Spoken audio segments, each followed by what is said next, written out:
ನಮಸ್ಕಾರ ವೀಕ್ಷಕರೇ, ಮೇಯರ್ ಮಾತು ವಿಶೇಷ ಕಾರ್ಯಕ್ರಮಕ್ಕೆ ಸ್ವಾಗತ. ನನ್ನ ಜೊತೆ ಸ್ಟುಡಿಯೋದಲ್ಲಿ ಈಗ ಮಂಗಳೂರು ಮಹಾನಗರ ಪಾಲಿಕೆಯ ಮೇಯರ್ ಮಹಾಬಲ್ ಮಾರ್ಲಾ ಅವರು ನೇರ ಪ್ರಸಾರದಲ್ಲಿ ನಮ್ಮ ಜೊತೆಗಿದ್ದಾರೆ. ಈಗ ಬಹಳ ಮುಖ್ಯವಾಗಿ ಮಹಾಬಲ್ ಮಾರ್ಲಾ ಅವರು ಈ ಹಿಂದಿನಿಂದಲೂ ಬಹಳ ಅವಧಿಗಳಿಂದ ಅವರು ಕಾರ್ಪೊರೇಟರ್ ಆಗಿ ಇದ್ದವರು.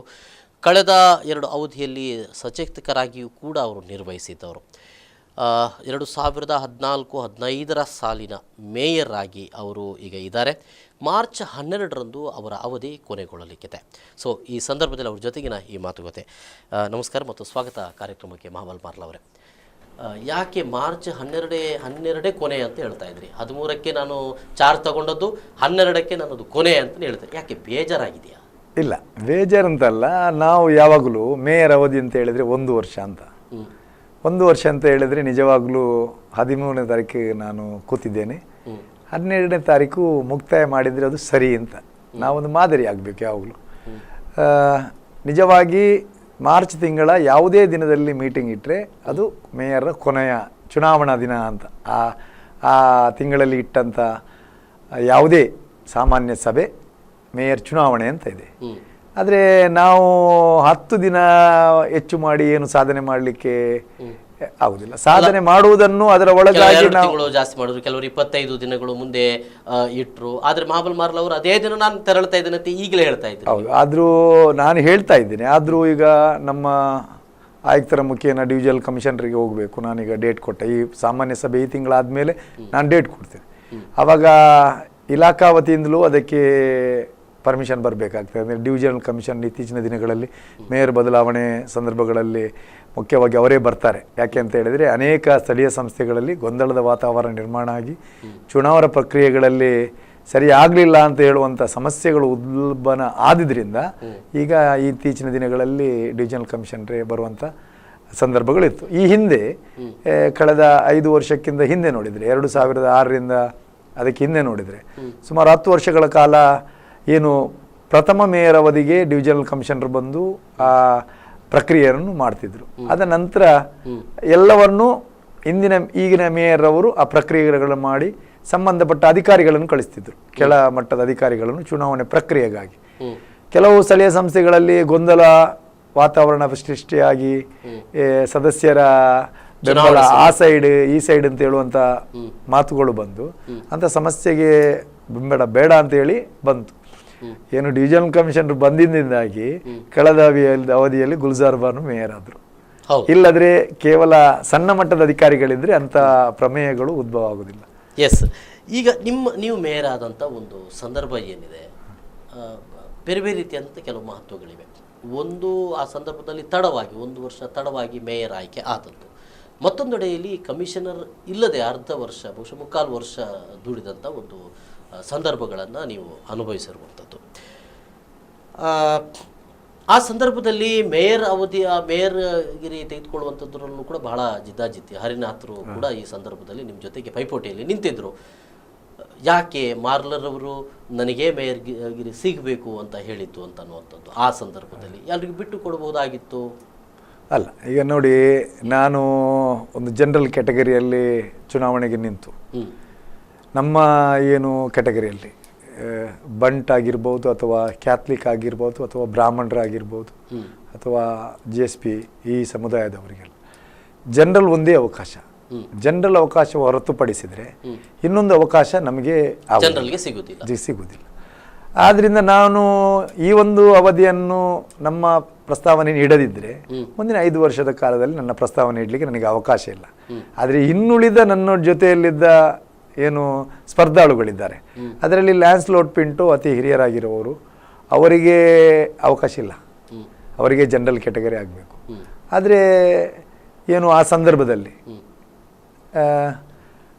ನನ್ನ ಸಮುದಾಯವನ್ನು ಕೊಡಬೇಕು ಅಥವಾ ನನ್ನ ಅರ್ಹತೆಯನ್ನು ಪರಿಗಣಿಸಿದ್ದಾರೋ ಎಲ್ಲವೂ ಪಕ್ಷ ನಿರ್ಧಾರ ಮಾಡಿ ನನ್ನ ಈ ಹಿಂದಿನ 15 ವರ್ಷಗಳ ಕಾಲ ನಾನು ನಗರ ಪಾಲಿಕೆ ಸದಸ್ಯನಾಗಿ ಜನಪರ ಹೋರಾಟದಲ್ಲಿ ಸ್ಪಂದನ ಮಾಡಿ ನಾನೊಬ್ಬ ನಗರ ಪಾಲಿಕಾ ಸದಸ್ಯನಂತ ಹೇಳಿದರೆ ಒಬ್ಬ ಸಮಾಜ ಸೇವಕ ಅಂತ ಹೇಳಿ ಕೆಲಸ ಮಾಡಿದ್ದೇನೆ ಅಂತ ಆತ್ಮತೃಪ್ತಿ ನನಗಿದೆ. ಅದನ್ನು ನನ್ನ ಪಕ್ಷ ಪರಿಗಣಿಸಿದೆ. ಮತ್ತು ಹರಿನಾಥ್ ಇರ್ಬೋದು ಅಥವಾ ಇನ್ನಿತರ ಏನು ಸ್ಪರ್ಧಾಳುಗಳಿರ್ಬೋದು, ಇನ್ನು ರಿಸರ್ವೇಷನ್ ಬರ್ತದೆ, ಹಿಂದುಳಿದ ವರ್ಗಕ್ಕೆ ರಿಸರ್ವೇಷನ್ ಅವ್ರಿಗಾದದ್ದೇ ಬರ್ತದೆ. ಆ ಸಂದರ್ಭದಲ್ಲಿ ಅವರಿಗೆ ಅವಕಾಶಗಳು ಇರ್ಬೋದು. ಆದ್ದರಿಂದ ನನ್ನ ಪಕ್ಷ ಕೊಟ್ಟದ್ದನ್ನು ನಾನು ತೃಪ್ತಿಕರವಾಗಿ ನಿಭಾಯಿಸಿದ್ದೇನೆ ಅಂತ ಹೇಳಿದ ಮನಃಶಾಂತಿ ಇದೆ. ಆದರೆ ಆ ಸಂದರ್ಭ ಅಷ್ಟೊಂದು ಸರಿಯಾಗಿರಲಿಲ್ಲ ಅನ್ನೋದು, 1 ವರ್ಷ ತಡವಾಗಿ ಮೇಯರ್ಗಿರಿ ಅನ್ನೋದು ತೆಗೆದುಕೊಂಡದ್ದು, ಕಮಿಷನರ್ ಕೂಡ ಇರಲಿಲ್ಲ ಅಂತ ಅನ್ನುವಂಥದ್ದು ಅನುಭವ ಇದ್ದದ್ದರಿಂದ ನಿಮಗೆ ಇದನ್ನೆಲ್ಲ ತೆಗೆದುಕೊಳ್ಳಲಿಕ್ಕೆ ಸಾಧ್ಯತೆ ಆಯಿತು ಅಂತ. ಅಂದರೆ ಆ ಒಂದು ಅವಧಿ, ಆ ಒಂದು ಸಂದರ್ಭಗಳು ಅಲ್ಲಿ 1 ವರ್ಷ ತಡವಾಗಿ ಆದದ್ದು, ಕೆಲಸಗಳು ಭಾಳಷ್ಟು ಇದ್ದವು, ಅಂದರೆ ಜನರ ಸಮಸ್ಯೆಗಳು ಭಾಳಷ್ಟು ಬಂದಿದ್ವು, ಅದನ್ನು ಪರಿಹಾರ ಮಾಡಲೇಬೇಕಾಗಿತ್ತು ಅಂತ ಅನ್ನೋದು. ಮೊದಲನೇದಾಗಿ ನೀವು ತೆಗೆದುಕೊಂಡಂಥ ಸಮಸ್ಯೆಗಳು ಮತ್ತು ಯಾವುದ್ರ ಮೇಲೆ ಒಂದು ಇಂಥದ್ದು ಆಗಬೇಕು ಅಂತ ಯೋಚನೆಗಳನ್ನ ಹಾಕಿಕೊಂಡು ನನಗೆ ಪಕ್ಷ ಕೊಟ್ಟ ದಿನ ನನ್ನ ಉಸ್ತುವಾರಿ ಸಚಿವರು, ಶಾಸಕರುಗಳು, ನಮ್ಮ ಕೇಂದ್ರದ ಮಾಜಿ ಮುಖಂಡರುಗಳು ಒಂದು ಮಾತು ಹೇಳಿದರು. ನಮ್ಮ ನಗರ ಪಾಲಿಕೆ ಪುನರಪಿ ಆಡಳಿತಕ್ಕೆ ಬಂದು 5 ವರ್ಷ ಇದೆ ಮಾಡಲಿಕ್ಕೆ. ಇದು ಮೊದಲ ಮೇಯರ್ ನಿಮಗೆ ಕೊಡ್ತಾ ಇದ್ದೇನೆ, ನೀನೊಂದು ಫೌಂಡೇಶನ್ ಆಗಬೇಕು. ನಗರ ಪಾಲಿಕೆ 1 ವರ್ಷದ ಅವಧಿಯಲ್ಲಿ ಮೇಯರಿಗೆ ಎಲ್ಲ ಸಾಧನೆಯನ್ನು ಮಾಡಲಿಕ್ಕೆ ಆಗುವುದಿಲ್ಲ, ಗೊತ್ತು ನಮಗೆ. ಆದರೆ ಈ ಯೋಜನೆಗಳನ್ನು ಏನು ನೀನು ಪ್ರಾಥಮಿಕ ಹಂತದಲ್ಲಿ ನೀನು ಹಾಕ್ತಾ ಇದೆಯೋ ಅದನ್ನು ಮುಂದಿನ 5 ವರ್ಷದಲ್ಲಿ ನಾವು ಹಂತ ಹಂತವಾಗಿ ಮಾಡಿ ಜನರಿಗೆ ಸರಿಯಾದ ಆಡಳಿತವನ್ನು ಕೊಡಬೇಕು. ಆದ್ದರಿಂದ ಫೌಂಡೇಶನ್ ಹಾಕುವಂಥ ಯಾವುದೇ ಕಾಮಗಾರಿಗಳಿರ್ಬೋದು ಅಥವಾ ಯಾವುದೇ ಯೋಜನೆಗಳಿರ್ಬೋದು, ಇದು ಸಮರ್ಪಕವಾಗಿ ಆಗಬೇಕಾದ್ರೆ ಈಗ ಪ್ರಾಥಮಿಕವಾಗಿ ಸರಿಯಾದ ವ್ಯವಸ್ಥೆಯನ್ನು ಮಾಡಬೇಕು ಅಂತ ಹೇಳುವಂಥ ಸ್ಪಷ್ಟ ನಿರ್ದೇಶನವನ್ನು ಕೊಟ್ಟಿದ್ದಾರೆ. ಅದಕ್ಕಾಗಿ ಎಲ್ಲ ಏನು ಯೋಜನೆಗಳಾಗಬೇಕು ಪ್ರಾರಂಭಿಕ ಹಂತದ ಎಲ್ಲ ಅಡಿಪಾಯವನ್ನು ನಾನು ಹಾಕಿದ್ದೇನೆ. ಆ ಹಿಂದಿನ ಅವಧಿ 5 ವರ್ಷಗಳ ಅವಧಿ BJPಯವರು ಆಡಳಿತ ಮಾಡಿದಂಥ ಅವಧಿ, ನೀವು ಒಂದಷ್ಟು ಅವರ ತಪ್ಪುಗಳನ್ನು ನೀವು ಹೇಳ್ತಾ ಇದ್ದೀರಿ. ಆ ಹಿನ್ನೆಲೆಯಿಂದಾಗಲೇ ಜನ ನಿಮ್ಮನ್ನು ಆಯ್ಕೆ ಮಾಡಿದ್ದು ಯಾವುದು ಅಂತ ಹೇಳಿದ್ರಿ, ಅದು ನೀವು ಸರಿ ಮಾಡಲಿಕ್ಕೆ ಸಾಧ್ಯ ಆಗಿದೆಯಾ ಅಂತ ನೋಡಿ. ನಾನೀಗ ಪ್ರಸ್ತುತ ವ್ಯವಸ್ಥೆಯಲ್ಲಿ ಒಳ್ಳೆಯದು ಏನು BJP ಆಡಳಿತದಲ್ಲಿ ಪ್ರಸ್ತಾವನೆಯನ್ನು ಮಾಡಿದ್ದಾರೆ, ಅದನ್ನು ನಾವು ಮುಂದೆ ಕೊಂಡೋಗಲಿಕ್ಕೆ ಬೆಂಬಲ ಮಾಡಿದ್ದೇನೆ. ಯಾವುದು ತಪ್ಪುಗಳಾಗಿದೆ ಆ ತಪ್ಪುಗಳು ಪುನರಪಿ ಆಗಬಾರ್ದು. ಒಬ್ಬ ಸಾಮಾನ್ಯ ಮನುಷ್ಯ ನಗರ ಪಾಲಿಕೆಗೆ ಬಂದು ಮೇಯರ್ ಅವರು ಒಬ್ಬ ಸಾಮಾನ್ಯ ಪ್ರಜೆಯಾಗಿ ಅಲ್ಲಿ ಕೂತ್ಕೊಳ್ಬೇಕು, ಮುಕ್ತವಾಗಿ ಬಂದು ಏನು ನನ್ನ ಚೇರ್ ಏನಿದೆ, ಮೇಯರ್ ಚೇರ್ ಏನಿದೆ ಅಥವಾ ಮಂಗಳೂರು ಮಹಾನಗರ ಪಾಲಿಕೆ ಅಧಿಕಾರಿಗಳ ಚೇಂಬರ್ ಏನಿದೆ, ಇದೆಲ್ಲರೂ ಸಾರ್ವಜನಿಕರ ಹಣದಿಂದ ನಡೆಯುವಂಥ ವ್ಯವಸ್ಥೆ, ಅದು ಮುಕ್ತವಾಗಿರಬೇಕು. ನಾನು ಪತ್ರಿಕಾ ಪ್ರಕಟಣೆ ಕೊಡುವಾಗ ಕೊಟ್ಟ ಪ್ರಥಮ ಮಾತೇ ಅದು, ನನ್ನ ಚೇಂಬರ್ ಏನಿದೆ ಅದು ನಿಮ್ಮ ಚೇಂಬರ್, ಮುಕ್ತವಾಗಿ ಬನ್ನಿ, ಕೂತ್ಕೊಂಡು ಚರ್ಚೆ ಮಾಡಿ, ನಿಮ್ಮ ಸಮಸ್ಯೆ ಇದ್ದರೂ ಕೂತ್ಕೊಂಡು ಮಾತಾಡಬೇಕು ಅಂತ. ಇಷ್ಟರವರೆಗೂ ನನ್ನ ಏನು ಚೇಂಬರಿಗೆ ಬಂದ ಇಷ್ಟರವರೆಗೆ ಒಬ್ಬ ಸಾಮಾನ್ಯ ಪ್ರಜೆಯಲ್ಲಿ ಸಹ ನಗಾಡಿಕೊಂಡು ಅವರ ಎಲ್ಲ ಸಮಸ್ಯೆಗಳನ್ನು ಆಲಿಸಿಕೊಂಡು ಇದ್ದೇನೆ, ತೃಪ್ತಿಕರಾಗಿದೆ. ಆದರೂ ಆ ಜನರು ಅದನ್ನೇ ಮಾಧ್ಯಮ ಮುಖೇನ ಬೇರೆ ಬೇರೆ ಕಡೆಗಳಲ್ಲಿ ಅವರದನ್ನು ವ್ಯಕ್ತಪಡಿಸಿದ್ದಾರೆ. ಅದು ನಿಜವಾಗ್ಲೂ ಸಂತೋಷ ಆಗ್ತದೆ. ಇದು ನಾವು ಮಾದರಿ ಆಗಬೇಕು ಅಂತ ಒಂದು ಆಶೆ ಇದೆ. ಮುಂದೆ ನಾನು ಕೇಳಬೇಕಾದಂಥ ಕೆಲವು ಪ್ರಶ್ನೆಗಳು, ಮಂಗಳೂರು ನಗರದ ಅಭಿವೃದ್ಧಿ ಬಗ್ಗೆ ಮಹಾಬಲ್ ಮಾರ್ಲರಿಗೆ ಅವರದೇ ಆದಂಥ ಒಂದು ಕನಸು ಇದೆ. ಯಾಕಂತ ಹೇಳಿದ್ರೆ ಬಹಳ ಅವಧಿಗಳಲ್ಲಿ ನೀವು ಒಬ್ಬ ಕಾರ್ಪೊರೇಟರ್ ಆಗಿಯೂ ಇರಬಹುದು, ಮತ್ತೊಬ್ಬ ಆಡಳಿತಗಾರನಾಗಿಯೂ ಕೂಡ ಇದ್ದರು, ಬೇರೆ ಯಾರು ಮೇಯರ್ ಆಗಿದ್ರು ಕೂಡ ಒಬ್ಬ ಸಚೇತಕನಾಗಿಯೂ ಎಲ್ಲ ಅಭಿವೃದ್ಧಿಗಳ ಬಗೆಗೆ ನಿಮ್ಮದೇ ಆದಂಥ ಒಂದು ಏಮನ್ನು ನೀವು ಗುರಿಯನ್ನು ಕೂಡ ಇಟ್ಕೊಳ್ತಾ ಇದ್ದೀರಿ ಅಂತ ಅನ್ನುವಂಥದ್ದು ಇದು ಬಹುಶಃ ಕಂಡವ್ರಿಗೆ ಎಲ್ಲರಿಗೂ ಕೂಡ ಗೊತ್ತು. ಆದರೆ ಬೇರೆ ಬೇರೆ ನಿಮ್ಮ ಅಭಿವೃದ್ಧಿಗಳು ಹೀಗೆ ಆಗಬೇಕು, ಹೀಗೆ ಮಾಡಬೇಕಿತ್ತು ಅಂತ ಅನ್ನುವಂಥದ್ದು ನೀವು ಕಂಡುಕೊಂಡದ್ದು ಅದೆಲ್ಲ ಆಗಲಿಲ್ಲ ಅಂತ ಅನ್ನುವಂಥದ್ದು ನಾವಿಲ್ಲಿ ಕಾಣ್ತಾ ಇರುವಂಥದ್ದು. ಭಾಳಷ್ಟು ಕಾಮಗಾರಿಗಳು ನೀವು ಯಾವ್ದು ತಗೊಳ್ಬೇಕು ಅಂತ ನೀವು ಹೊರಟಿದ್ರು ಅದನ್ನು ಪೂರೈಸಲಿಕ್ಕೆ ಸಾಧ್ಯ ಆಗಲಿಲ್ಲ. ಸೊ ಇಂಥ ಸಂದರ್ಭದಲ್ಲಿ ಯಾರನ್ನು ನೀವು ಇದು ಮಾಡ್ತಾರೆ? ನಿಮ್ಮ ಸ್ವಪಕ್ಷೀಯರೇ ನಿಮ್ಮ ಜೊತೆ ಇರಲಿಲ್ವೇ? ಅಲ್ಲ, ಅದು ಕೆಲವು ಯೋಜನೆಗಳು ಮಾಡುವಾಗ ತಾಂತ್ರಿಕ ಅಡಚಣೆಗಳು ಬಂದಿರಬಹುದು, ನಾನು ಟೌನ್ ಹಾಲ್ ಬಗ್ಗೆ ರಾಜಕೀಯವಾಗಿ ಇರ್ಬೋದು, ರಾಜಕೀಯೇತರವಾಗಿ ಆಗಿರ್ಬೋದು.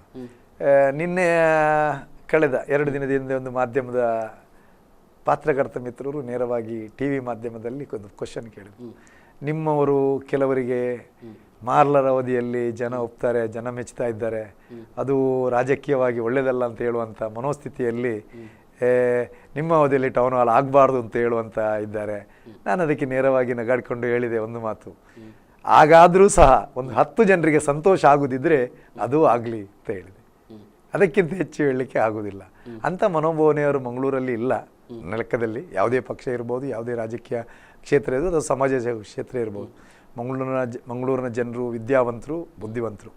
ಕೆಲವು ಕಡೆಗಳಲ್ಲಿ ಇದು ಇರ್ತದೆ, ಪ್ರೊಫೆಷನಲ್ ಜಲಸಿ ಅಂತ ಹೇಳುವಂಥದ್ದನ್ನು ನಾವು ಇಲ್ಲ ಅಂತ ಹೇಳಲಿಕ್ಕೆ ಬರುವುದಿಲ್ಲ. ಆದರೂ ಟೌನ್ ಹಾಲ್ನ ಕಾಮಗಾರಿಗಳ ಬಗ್ಗೆ ಇರುವಂಥ ತಾಂತ್ರಿಕ ಅಡಚಣೆಗಳೇ ಬೇರೆ ಆದದ್ದು. ಅದರಲ್ಲೂ ಅದರ ಹಿಂಬದಿಯಿಂದ ಯಾರು ಮಾಡ್ತಾರೋ ಅದು ಗೊತ್ತಿಲ್ಲ. ಆದರೆ ನಾನು ಹೇಳುವಾಗ, ಒಬ್ಬ ಮೇಯರ್ ಆಗಿ ಹೇಳುವಾಗ ಹೇಳಬೇಕಂತ ಹೇಳಿದರೆ, ಯಾವ ರೀತಿ ತಾಂತ್ರಿಕ ಅಡಚಣೆ ಆಗಿದೆ, ಆ ಅಡಚಣೆಯಿಂದ ಗೊಂದಲ ನಿರ್ಮಾಣ ಆಗಿದೆ ವಿನಃ ಯಾರಿಂದಲೂ ವೈಯಕ್ತಿಕವಾದ ಒಂದು ಇದರಿಂದ ದ್ವೇಷ ಅಥವಾ ಅಸೂಯೆಯಿಂದ ಅಲ್ಲ ಅಂತ ನನ್ನ. ಟೌನಲ್ಲನ್ನು ಅಭಿವೃದ್ಧಿಪಡಿಸಬೇಕು ಅನ್ನುವ ಹಿನ್ನೆಲೆಯಲ್ಲಿ ನೀವು ಸ್ಪಷ್ಟವಾಗಿ ಒಂದು ಯೋಜನೆಯನ್ನು ಹಾಕಿಕೊಂಡಿದ್ದೀರಿ, ಕಾಮಗಾರಿಗೆ ಇಂಥದೇ ಅವಧಿಗಳನ್ನು ಹೇಳಿದ್ದೀರಿ, ಟೆಂಡರ್ ಬಗ್ಗೆ ಕೂಡ ಭಾಳ ಎಲ್ಲ ಸ್ಪಷ್ಟ ಆಗಿತ್ತು. ಯಾಕೆ ಅದು ನಿಂತು ಹೋಯಿತು? ನಾನು ಮೊದಲಿಗೆ ಪ್ರಾರಂಭ ಆಗುವಾಗ 50ನೇ ವರ್ಷಕ್ಕೆ ಟೌನ್ ಹಾಲನ್ನು ಒಂದು ನಿರ್ದಿಷ್ಟವಾದ ದೃಷ್ಟಿಕೋನ, ನಮ್ಮದು ಜನಪ್ರತಿನಿಧಿಗಳ ಒಂದು ದೃಷ್ಟಿಕೋನದಲ್ಲಿ ಆಸನ ಬದಲಾವಣೆ ಆಗಬೇಕು ಮತ್ತು ಹೊರಗಡೆ ಸ್ವಲ್ಪ ಮೊದಲನ ಈ ಹಿಂದಿನ ಮೊಸೈಕ್ ಎಲ್ಲ ಹಳತ್ತಾಗಿದೆ ಮತ್ತು ಎಕೋಸ್ಟಿಕ್ ಸ್ವಲ್ಪ ಆಗಿದೆ ಮತ್ತು ಸ್ಟೇಜಿನಲ್ಲಿ ಸ್ವಲ್ಪ ಲೈಟಿಂಗ್ ವ್ಯವಸ್ಥೆ ಬದಲಾವಣೆ ಆಗಬೇಕು. ಇನ್ನೊಬ್ಬರು ಸೌಂಡ್ ಸಿಸ್ಟಮ್ ಸಿಗಬಾರ್ದು ಮತ್ತು ಏನೋ VIP ಗಳು ಬರುವಾಗ ಅವರನ್ನು ಸಹ ಅರ್ಧ ಗಂಟೆ ಕಾಯಿಸುವಂಥ ಸಂದರ್ಭಗಳಲ್ಲಿ ಅವರಿಗೆ ಕೂತ್ಕೊಳ್ಳಿಕ್ಕೆ ವ್ಯವಸ್ಥೆ ಇಲ್ಲ, ರೂಮ್ ಇಲ್ಲ, ಅದಕ್ಕೆ ಒಂದು 2 ರೂಮ್ ಆಗಬೇಕು ಅಂತ ಹೇಳುವಂಥದ್ದು. ಹೊರಗಡೆ ಮದುವೆಗೆ ಮಾಡುವಾಗ ಊಟಕ್ಕೆ ಶಾಮಿಯಾನವನ್ನು ಅವಾಗವಾಗ ಬದಲಾವಣೆ ಮಾಡ್ತಾರೆ, ಅದಕ್ಕಿಂತ ಚಪ್ಪರದ ಒಂದು ಮೂಲೆಯಲ್ಲಿ ಮಾಡುವಂಥ ವ್ಯವಸ್ಥೆ ಆಗಬೇಕು. ಈ ದೃಷ್ಟಿಕೋನದಲ್ಲಿ ನಾವು ಮಾಡಿದೆವು. ಮಾಡಿ ಆದಮೇಲೆ ನಾವು ಸಾರ್ವತ್ರಿಕವಾಗಿ ನೋಡಬೇಕಾದ್ರೆ ಟೌನ್ ಮಾಲ್ನ ಉಪಯೋಗವನ್ನು ಮಾಡುವಂಥ ಒಂದು ವ್ಯವಸ್ಥಿತ ಸಂಘಟನೆಗಳಿರ್ತವೆ. ಕಲಾವಿದರು ಇರ್ಬೋದು, ಭರತನಾಟ್ಯ ಇರ್ಬೋದು, ಯಕ್ಷಗಾನ ಇರ್ಬೋದು, ಅಥವಾ ಇನ್ನಿತರ ಸಮಾಜ ಸೇವಾ ಇರಬೇಕು. ಅದರ ಜೊತೆಯಲ್ಲಿ ಆವಾಗ ನಮ್ಮ ಪುರಭವನ ಕನಸು ಕಾಣುವಂಥ ಮಾಧ್ಯಮದ ಮಿತ್ರರುಗಳಿರ್ತಾರೆ. ದೃಶ್ಯ ಮಾಧ್ಯಮ ಇರ್ಬೋದು, ಪತ್ರಿಕಾ ಮಾಧ್ಯಮ. ನಮ್ಮ ಪುರಭವನ ಬ್ಯಾಂಗ್ಳೂರಲ್ಲಿ ಕಲಾ ಕೇಂದ್ರಗಳಿವೆ, ಎಲ್ಲ ವ್ಯವಸ್ಥೆಗಳನ್ನು ಒಳಗೊಂಡಿದೆ. ಮೈಸೂರಲ್ಲಿ ಒಳಗೊಂಡಿದೆ, ಅಥವಾ ಹುಬ್ಬಳ್ಳಿಯಲ್ಲಿದೆ, ಅಥವಾ ಮಂಗಳೂರು ವಿಶ್ವವಿದ್ಯಾನಿಲಯಕ್ಕೆ ಹೋದರೆ ಅಲ್ಲಿಯೂ ನೋಡುವಾಗ ಅದು ಆ ಚಂದ ಇದೆ ಅಂತ ಹೇಳುವಂಥದ್ದನ್ನು ನೋಡು. ನಾವೆಂತ ಮಾಡಿದೆವು, ಎಲ್ಲ ಕಲಾವಿದರನ್ನು ಕರೆದೆವು, ಮಾಧ್ಯಮದ ಮಿತ್ರರನ್ನು ಕೇಳುವಾಗ ಆವಾಗ ಸಮಸ್ಯೆಗಳು ಹೊರಬಿತ್ತು. ನಮಗೆ ನೋಡಿ, ಗೊತ್ತಿಲ್ಲದ ಸಮಸ್ಯೆಗಳು ಅಲ್ಲಿ ಯಾವಾಗಲೂ ಆ ಕಲಾವಿದರಾಗಿ ಉಪಯೋಗಿಸುವಾಗ ಗೊತ್ತಾಯಿತು. ಹಿಂದಿನ ಬದಿಯಲ್ಲಿರುವಂಥ 5-6 ರೋಗಳಲ್ಲಿ ಕೂತ್ಕೊಳ್ಳುವುದಿಲ್ಲ, ಚೇರ್ನ ಮೇಲೆ ನಿಲ್ತಾರೆ. ಯಾಕೆ ಅಂತ ಹೇಳಿದರೆ ಕೂತ್ಕೊಂಡ್ರೆ ತಲೆ ಮಾತ್ರ ಕಾಣ್ತದೆ, ಕಾಣುವುದಿಲ್ಲ. ಎರಡನೇದಾಗಿ ಈ ಹಿಂದೆ ಪ್ರಾರಂಭದ ದಿನಗಳಿರುವಂಥ 1990ರ ಅವಧಿಯವರೆಗೆ ಇರುವಂಥ ಏನು ಎಕೋಸ್ಟಿಕ್ ಸಿಸ್ಟಮ್ಮು ಈಗ ಇಲ್ಲ. ಸ್ವಲ್ಪ ಕೊನೆಯ ಸಂದರ್ಭಗಳಲ್ಲಿ ಎಕೋ ಹಾಕುವಂಥ ಸಂದರ್ಭಗಳು ಬರ್ತಾ ಉಂಟು. ಅದರ ಜೊತೆಯಲ್ಲಿ ನಾವು ಕಲಾವಿದರು ನಾಟಕ ಆಗುವ ಇರ್ಬೋದು, ಮ್ಯೂಸಿಕ್ ಇರ್ಬೋದು, ಭರತನಾಟ್ಯಕ್ಕಾಗಿರುವಾಗ ನಮಗೆ ಏನು ಲೈಟಿಂಗ್ ಸಿಸ್ಟಮ್ ಏನಿದೆ ಇದು ನಾವು ಬೇರೆ ವಿಧದಲ್ಲಿ ಗುಜ್ಜಿ ಕಟ್ಟಿ ಅಥವಾ ಲೈಟನ್ನು ಅಳವಡಿಸುವಂಥವು ಇದು, ಮತ್ತು ಅದನ್ನು ನಾವೇ ಹ್ಯಾಂಡಲ್ಲಿ ಕೈಯಲ್ಲಿ ತಿರುಗಿಸಿ ಮಾಡುವಂಥ ವ್ಯವಸ್ಥೆ. ಬೇರೆ ಕಲಾ ಕೇಂದ್ರಗಳಲ್ಲಿ ಈ ವ್ಯವಸ್ಥೆ ಎಲ್ಲ ಸ್ಪಷ್ಟವಾಗಿದೆ. ಮತ್ತು ನಿಮ್ಮ ಸ್ವಿಚ್ ಬೋರ್ಡನ್ನು ಓಪನ್ ಮಾಡಿ ಮ್ಯೂಸಿಕ್ ಬೇರೆ ಸೆಟ್ ಜಾಸ್ತಿ ಸೌಂಡ್ ಇಡಬೇಕಾದ್ರೆ ಬಿಚ್ಚಿ ಬೇರೆನೇ ಇಡ್ತಾರೆ. ಮೊದಲು ಇರಲಿಲ್ಲ, ಹೌದು. ಈ ಆನಂತರ ಅವರು ಅಭಿಪ್ರಾಯ ಅಂತ ಹೇಳಿದ್ರೆ ಆ ತಿಳುವಳಿಕೆ ನಮ್ಮ ಹತ್ರ ಇಲ್ಲ. ನಾನೊಂದು ಹೇಳ್ತೀನಿ, ಎಲ್ಲ ಕ್ಷೇತ್ರದಲ್ಲಿ ಎಲ್ಲರೂ ಜ್ಞಾನರಲ್ಲ. ಕೆಲವು ಕ್ಷೇತ್ರದಲ್ಲಿ ಇದನ್ನೆಲ್ಲ ತಿಳಿದ ನಂತರ ನಾವು ಪುನಃ ಪರಿಷತ್ನ ಎಲ್ಲರ ಹತ್ರ ಕೇಳಿದೆವು. ನಮ್ಮ ನಗರ ಪಾಲಿಕೆ 60 ಪ್ರತಿಪಕ್ಷ ಸೇರಿ 60 ಸದಸ್ಯರು ಆಗಬೇಕು ಅಂತ ಹೇಳುವಾಗ 1 ವಾರದ ನಂತರ ಏನು ಎಕೋಸ್ಟಿಕ್ ಮತ್ತು ಲೈಟಿಂಗ್ ವ್ಯವಸ್ಥೆ ಮತ್ತು ಕ್ಯಾಟ್ವಾಕ್ ಈ ಎಲ್ಲ ಮಾಡುವವರು ಇಲ್ಲಿಲ್ಲ. 2 ಸಂಸ್ಥೆ ಇರೋದು ಕರ್ನಾಟಕದಲ್ಲಿ. ಅವರನ್ನು ಕರೆದು ಟೌನ್ ಹಾಲಲ್ಲಿ ಎಲ್ಲ ಮಾಧ್ಯಮ ಎಲ್ಲರೂ ಇದ್ದರು, ಎಲ್ಲರಿರುವಾಗ ಕರೆದು ಅವ್ರದ್ದು ಕೇಳುವಾಗ ಅವರು ಆವಾಗ ಹೇಳಿದರು, ನನಗೆ 1.5 ತಿಂಗಳ ಅವಧಿ ಬೇಕು ಅದಕ್ಕೆಲ್ಲ ವ್ಯವಸ್ಥೆ. ಯಾಕಂದರೆ ನೀವೆಲ್ಲ ಸೀಟ್ ತೆಗೆಯಬೇಕು, ನಿಮ್ಮ ಫ್ಲೋರಿಂಗ್ ಸಿಸ್ಟಮನ್ನೆಲ್ಲ ಮಾಡಬೇಕು, ಆ ನಂತರ ಇಡೀ ಟೌನ್ ಹಾಲಿಗೆ ನಾವು ಪರಿಚಿ ಕಟ್ಟಿ ಅದರ ಎಕೋಸ್ಟಿಕ್ ಸಿಸ್ಟಮನ್ನು ಮಾಡಬೇಕು. ಅದ ನಂತರ ನಾವು ಏನಂತ ಹೇಳಿದೆವು ಅಂತ ಹೇಳಿದರೆ, ನೋಡಿ, ನಾವು ಬೇರೆ ಕಾಮಗಾರಿಗಳಿಗೆ ಟೆಂಡರ್ ಕರೆದರೆ ಈಗ ನಮ್ಮ ಫುಟ್ಪಾತ್ಗಳು 2-3 ವರ್ಷದಲ್ಲಿ ಟೆಂಡರ್ ಹಾಕದೆ ಒಂದು ಟೆಂಡರ್ ಪ್ರಕ್ರಿಯೆ ಮುಗಿಲಿಕ್ಕೇ 6-7 ತಿಂಗಳು ಹೋಗ್ತದೆ. ಈ ಸಂದರ್ಭದಲ್ಲಿ ನಾವೇನು ಮಾಡಿದೆವು, ಎಲ್ಲರೂ ಒಮ್ಮತದ ಅಭಿಪ್ರಾಯ ಪ್ರಕಾರ ಕೌನ್ಸಿಲ್ನ ನಿರ್ಮಿತಿ ಕೇಂದ್ರದಲ್ಲಿ ಮಾಡಿಸುವುದು. 1ನೇ ಕಂತಿನ ಕಾಮಗಾರಿಗಳಿಗೆ ನಿರ್ಮಿತಿ ಕೇಂದ್ರಕ್ಕೆ ಕೊಟ್ಟೆವು. ನಿರ್ಮಿತಿ ಕೇಂದ್ರ ಒಪ್ಪಿಗೆ ಕೊಟ್ಟು 2ನೇ ಕಾಮಗಾರಿಯ ಹೋಗುವಾಗ ನಮ್ಮಲ್ಲಿ ಟೆಕ್ನಿಕಲಿ ಜನ ಇಲ್ಲ, ಕೊರತೆ ಇದೆ ಅಂತ ಹೇಳೋ ಮಾತನ್ನು ಹೇಳಿದರು. ನಿರ್ಮಿತಿ ಕೇಂದ್ರದವರು ಹೇಳಿದರು. ಈ ಸಂದರ್ಭದಲ್ಲಿ ನಿರ್ಮಿತಿ ಕೇಂದ್ರದವರಿಗೂ ಕೂಡ ಅದನ್ನ ಬಹುಶಃ ಇಲ್ಲ ಹೇಳಿದೆ, ಸಭೆಯಲ್ಲಿ ನೀವು ಪಾಲಿಕೆ ಸಭೆಯಲ್ಲಿ ನಿರ್ಮಿತಿ ಕೇಂದ್ರಕ್ಕೆ ಕೊಡುವುದು. ಏನು ತಾಂತ್ರಿಕ ಅಡಚಣೆಗಳಿವೆ, ಅದಕ್ಕಾಗಿ ಒಮ್ಮೆಲೆ ಮಾಡಲಿಕ್ಕೆ ಬರುವುದಿಲ್ಲ.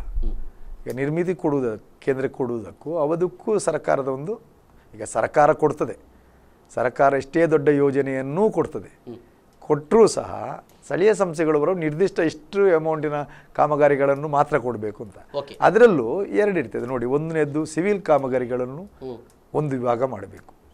ಈಗ ಆಸನದ ವ್ಯವಸ್ಥೆ, ಎಕೋಸ್ಟಿಕ್ ವ್ಯವಸ್ಥೆ ಅಥವಾ ಈಗ ಲೈಟಿಂಗ್ ವ್ಯವಸ್ಥೆ, ಅದರಲ್ಲಿ ವಿತ್ ಸೌಂಡ್. ನಾವು ಕೇವಲ ಟೌನಲ್ಲೇ ಇದ್ದೇವೆ, ಈಗಲೂ ಕೂಡ ಬಹಳಷ್ಟು ಸಮಸ್ಯೆಗಳ ಬಗ್ಗೆ ನಾವು ಮಾತಾಡ್ಲಿಕ್ಕಿದ್ದೇವೆ. ಸರಿ, ಅಲ್ಲಲ್ಲಿ ನಾನು ನಿಮಗೆ ಹೇಳಿದ್ದು ಒಂದು ಮಾತು ಏನು ಅಂತ ಹೇಳಿದ್ರೆ, ಈಗ ಸಿವಿಲ್ ಕಾಮಗಾರಿಗಳ ಬಗ್ಗೆ SR ಅಲ್ಲಿ ಉಂಟು, ಎಲ್ಲ ವಿಧದಲ್ಲಿ ನಾವು ಮಾಡ್ಲಿಕ್ಕಾಗ್ತದೆ.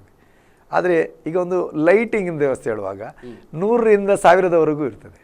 ಒಂದು ಸೌಂಡ್ ಸಿಸ್ಟಮ್ ಅಂತ ಹೇಳುವಾಗ 10,000ದಿಂದ 1,00,000ದವರೆಗೂ ಇರ್ತದೆ. ಒಂದು ಈ ರೀತಿಯ ವ್ಯವಸ್ಥೆಗಳು, ಇದನ್ನು ನಾವು ಮಾಡುವಾಗ ಬೇರ್ಪಡಿಸಿ ಮಾಡಬೇಕಾಗ್ತದೆ. ಅದಕ್ಕೆ ನಾವು ಬೇರ್ಪಡಿಸಿ ಮಾಡ್ತೇವೆ. ನಮ್ಮ ತಾಂತ್ರಿಕ ಈಗ ಯಾವ ಹಂತಕ್ಕೆ ಬಂದು ಬಿಟ್ಟಿದೆ ಅಂತ ಇವಾಗ ಉಸ್ತುವಾರಿ ಸಚಿವರಾದ ನಂತರ ಸಭೆ ಕರೆದ್ರು. ಆದಷ್ಟು ಬೇಗ ಪುರಭವನವನ್ನು ನವೀಕರಿಸಿ ಜನರಿಗೆ ಒಪ್ಪಿಸಬೇಕು ಅಂತ ಹೇಳಿದ್ದಾರೆ. ಆದ್ರಿಂದ ನಾಳೆ 28ನೇ ಸಭೆ. ಇಲ್ಲಿ ಟೆಂಡರ್ ಬಜೆಟ್ ಬಗ್ಗೆ ಯಾವುದೇ ತೊಂದರೆಗಳಿಲ್ಲ. ಇಲ್ಲ ನೋಡಿ, ನಾವು ಜನರಿಗೆ ಮಾಡುವಾಗ ಬೇರೆ ಬೇರೆ ಮೂಲಗಳಿಂದ ನಾವು ಹಣವನ್ನು ಕ್ರೋಢೀಕರಿಸಿ ಒಂದು ವ್ಯವಸ್ಥೆಗಿಂತ ಇಡ್ತೇವೆ. ಆ ವ್ಯವಸ್ಥೆಗಿಂತ ಹಿಡಿದ್ರೆ ನಾವು ನಗರ ಪಾಲಿಕೆ ನಮ್ಮ ಆದಾಯದ ಇದನ್ನು ಇದಕ್ಕೆ ಉಪಯೋಗಿಸಿಬಿಡ್ತೇವೆ. ಆದರೆ ಕೆಲವು ಸಂದರ್ಭಗಳಲ್ಲಿ ನಮಗೆ ಆ ಹಣ ಸಾರ್ವಜನಿಕರಾಗಿ ಉಪಯೋಗ ಮಾಡುವಂಥ ಈ ವ್ಯವಸ್ಥೆಗೆ ಬೇಕು ಅಂತ ಹೇಳುವ ನಿಟ್ಟಿನಲ್ಲಿ ನಾವು ಬದಲಾವಣೆಗಳನ್ನು ಮಾಡಬಹುದು. ಅದು ನಗರ ಪಾಲಿಕೆ ಆಡಳಿತದ ವ್ಯವಸ್ಥೆಯಲ್ಲಿರುವಂಥ ಬದಲಾವಣೆ. ಈಗ ಕಾಮಗಾರಿ ನಿಂತಿದೆಯಾ, ನಡೀತಾ ಇದೆಯಾ?